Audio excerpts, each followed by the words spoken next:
जय श्री कृष्ण। महाभारत युद्ध में शकुनी का भूमिका, उसकी चालाकी, उसके षड्यंत्र और अंततः उसका वध किसने और क्यों किया, इस सब को एक भावनात्मक श्रवण शैली की कहानी में प्रस्तुत किया गया है। भाव और गहराई में बुनी हुई कथा।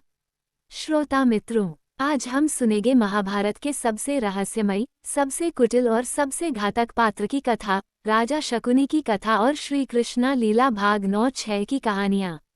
शकुनी एक ऐसा व्यक्ति जिसने पूरे कुरुवंश को युद्ध की आग में झोंक दिया, जिसने भाईचारे को विष दिया, जिसने एक अखंड साम्राज्य को विनाश की ओर धकेला केवल बदले की आग में। अगर आप चैनल में नए हो तो चैनल को सब्सक्राइब करके श्री कृष्ण लीला भाग 1 से लेकर भाग 95 तक की कहानी को जरूर सुने। शकुनी कौन था? शकुनी गंधार देश का राजकुमार था। वह मातृपक्ष से कौरवों का मामा था। उसकी बहन गांधारी धृतराष्ट्र की पत्नी बनी और इस तरह शकुनी हस्तिनापुर का संबंधी बन गया। लेकिन शकुनी का दिल भाईचारे और रिश्तों से नहीं, बदले की आग से जल रहा था। क्यों? क्योंकि जब गांधारी का विवाह धृतराष्ट्र से हुआ, एक अंधे पुरुष से, तो यह विवाह शकुनी और उसके पिता को अपमानजनक लगा। पर उन्होंने कुछ नहीं कहा। परंतु अपमान तब और बढ़ गया जब धृतराष्ट्र ने गंधार के समस्त राजपरिवार को बंदी बना लिया। कहते हैं, धृतराष्ट्र के आदेश पर गांधारी के पिता और भाइयों को भूख से मरने के लिए जेल में बंद किया गया। शकुनी ने ये निर्णय लिया, अब मैं इस वंश को नष्ट कर दूंगा। मैं हस्तिनापुर की नींव को ही हिला दूंगा। और वहीं से शुरू होती है उसकी कुटिलता और धैर्य की कथा। चालबाज शकुनी, कौरवों का गुरु और पांडवों का शत्रु।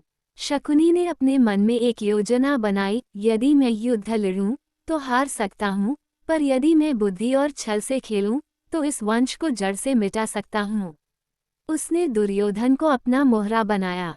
दुर्योधन अहंकार में डूबा, पांडवों से ईर्ष्यालु, सत्ता का भूखा, शकुनी के लिए सबसे उपयुक्त पात्र था। शकुनी ने उसे सिखाया, पांडवों से मित्रता नहीं, उन्हें हराना चाहिए। धर्म से नहीं, नीति और छल से शासन प्राप्त होता है। युद्ध का अर्थ केवल शस्त्र नहीं, कपट और जाल भी है। शकुनी चौसा का माहिर खिलाड़ी था। उसने छलपूर्ण पासे बनाए, जिनमें अंक वही आते थे जो वह चाहता था। उन्हीं पासों से उसने धर्मराज युधिष्ठिर को चौसा में हराया। कौरव सभा का अधर्म, चौसा का दांव। यही वह क्षण था जब शकुनी ने महाभारत की जड़ें खोद दी। युधिष्ठिर ने भाइयों को दांव पर लगाया, फिर स्वयं को, और अंत में द्रौपदी को। द्रौपदी का चीरहरण हुआ। भीम ने प्रतिज्ञा ली, मैं इस सभा में अधर्म करने वालों का अंत करूंगा। और शकुनी, तेरा छल मैं भूलूंगा नहीं, तुझे मैं अपने हाथों से मारूंगा। तभी से शकुनी पांडवों के हृदय में सबसे घातक शत्रु बन गया। महाभारत युद्ध में शकुनी की भूमिका।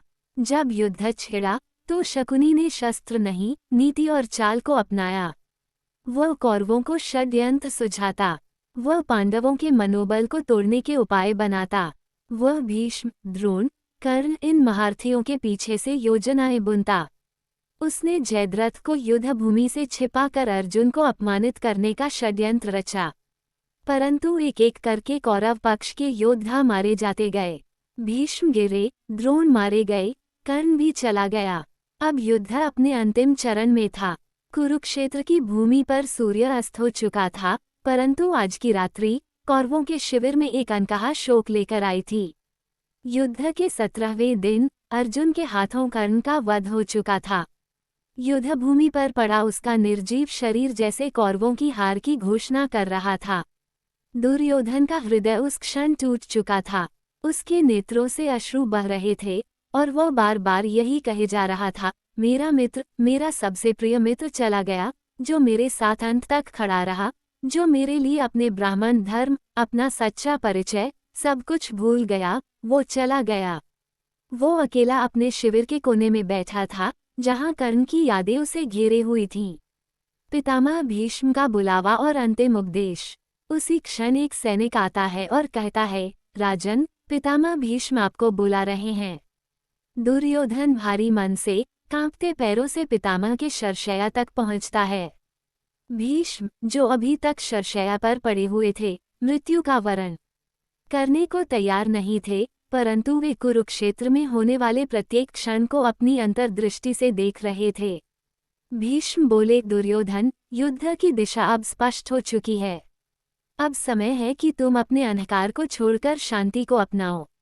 मैं जानता हूँ तुमने बहुत कुछ खोया है, पर जो अब भी बाकी हैं, उनके लिए इस युद्ध को यहीं समाप्त करो। ये अंतिम अवसर है। दुर्योधन का स्वर दुख और क्रोध से भरा था। पितामह, मेरे सभी प्रियजन, भाई, मित्र, गुरु सब मारे जा चुके हैं। आप चाहते हैं कि मैं इस युद्ध को अधूरा छोड़ दूं? क्या उनकी मृत्यु व्यर्थ हो जाएगी? भीष्म बोले, शांति में ही विजय है पुत्र, परंतु मैं जानता हूँ तुम्हारा मन अब भीषण प्रतिशोध से भरा है। अश्वत्थामा और शकुनी का समर्थन। दुर्योधन, जो मानसिक रूप से टूट चुका था, अब अपनी योजना आगे बढ़ाने के लिए समर्थ साथियों की खोज कर रहा था। उसी समय उसके पास आते हैं अश्वत्थामा और शकुनी। अश्वत्थामा ने शांत स्वर में कहा, राजन, आपके लिए मैं प्राण भी दे दूं। यदि आपको लगता है कि मैं सेनापति बनकर इस युद्ध को आगे ले जा सकता हूं, तो आदेश दें। शकुनी ने भी अपनी चतुराई से कहा, भांजे, अब पीछे हटने का कोई मार्ग नहीं है। हम अंतिम क्षण तक लड़ेंगे। ये युद्ध अब सिर्फ साम्राज्य का नहीं, हमारे कुल की प्रतिष्ठा का भी है। दुर्योधन ने कहा, अश्वत्थामा, मैं तुम्हें सेनापति नियुक्त करता हूँ। पर अश्वत्थामा ने हाथ जोड़कर कहा, राजन, मैं योग्य हूँ, परंतु इस समय राजा शल्य हमसे अधिक योग्य हैं। उनके पास सामर्थ्य, अनुभव और युद्ध नीति है। मैं उनका सम्मान करता हूँ और यही उचित होगा कि उन्हें सेनापति बनाया जाए। शल्य का सेनापति बनना। दुर्योधन को अश्वत्थामा की बातों में तर्क और नीति दिखाई दी। उसने शल्य को सेनापति घोषित कर दिया।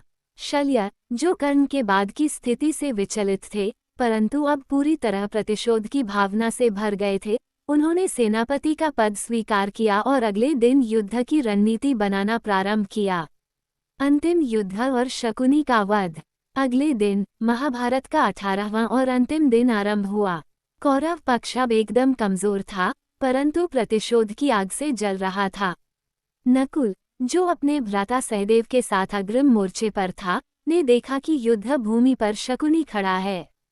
नकुल के मन में वर्षों का रोष उमड़ पड़ा। उसने सोचा, यही है वो व्यक्ति जिसने द्यूत सभा में हमारी पत्नी का अपमान किया, जिसने षड्यंत्रों के बीज बोए, जो इस महायुद्ध का मूल कारण है। नकुल ने युद्ध की घोषणा की, गांधार नरेश शकुनी, आज तेरे पापों का अंत होगा। शकुनी हंसते हुए बोला, नकुल, तू बहुत छोटा है मुझे मारने के लिए। मैं तुझे और तेरे भाइयों को भी हराऊंगा। परंतु आज नकुल के मन में आत्मविश्वास था, प्रतिशोध की ज्वाला थी। युद्ध आरंभ हुआ। एक ओर शकुनी अपनी चालाकी और छल कपट से लड़ रहा था, तो दूसरी ओर नकुल धर्म और न्याय के लिए लड़ा। कुछ समय बाद नकुल की तलवार ने शकुनी की ढाल को काट डाला। फिर एक ही वार में उसने गांधार नरेश को भूमि पर गिरा दिया। शकुनी ने अंतिम शब्दों में कहा, मैंने जो बोया वही पाया। दुर्योधन की प्रतिक्रिया और युद्ध की अंतिम दिशा। शकुनी का वध होते ही दुर्योधन का चेहरा और कठोर हो गया। अब वो पूरी तरह अकेला था। कर्ण, दुशासन, शकुनी, जयद्रथ उसके सारे विश्वासपात्र साथ छोड़ चुके थे। केवल अश्वत्थामा और कुछ गिने चुने योद्धा ही बचे थे। दुर्योधन ने अंतिम युद्ध की तैयारी कर ली।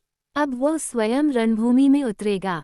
शकुनी की मृत्यु मात्र एक छलिए की हार नहीं थी, वो बुद्धि से खेली गई अधर्म की चालों का अंत था। कुरुक्षेत्र में अनेक योद्धा मारे गए, पर शकुनी ने जितनों को नहीं मारा, उतनों को मरवा दिया। उसका वध केवल एक शत्रु को नहीं, बल्कि उस विषाक्त नीति और क्रूरता को नष्ट करना था, जिसने समस्त धर्म की नींव को हिलाया था।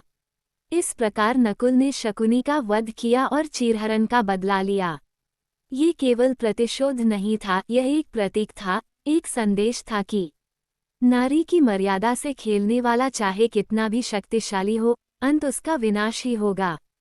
धर्म की इस भूमि पर अधर्म चाहे जितना भी बड़े, अंत में सत्य की ही विजय होती है। शकुनी की सीख। श्रोतागण, शकुनी की कथा हमें सिखाती है कि बुद्धि एक वरदान है, पर जब वह छल और क्रोध से संचालित हो, तो वह समाज को विनाश की ओर ले जाती है। शकुनी ने गुस्से में बदले का रास्ता चुना और बदले ने पूरे वंश को समाप्त कर दिया। यही थी गंधार नरेश शकुनी की पूरी कथा। दोस्तों, श्री कृष्णा लीला भाग 96 की कहानी समाप्त हो गया है। अगर आप भाग 97 की कहानी को सुनना चाहते हैं तो हमारे चैनल के साथ बने रहें। जय श्री कृष्णा।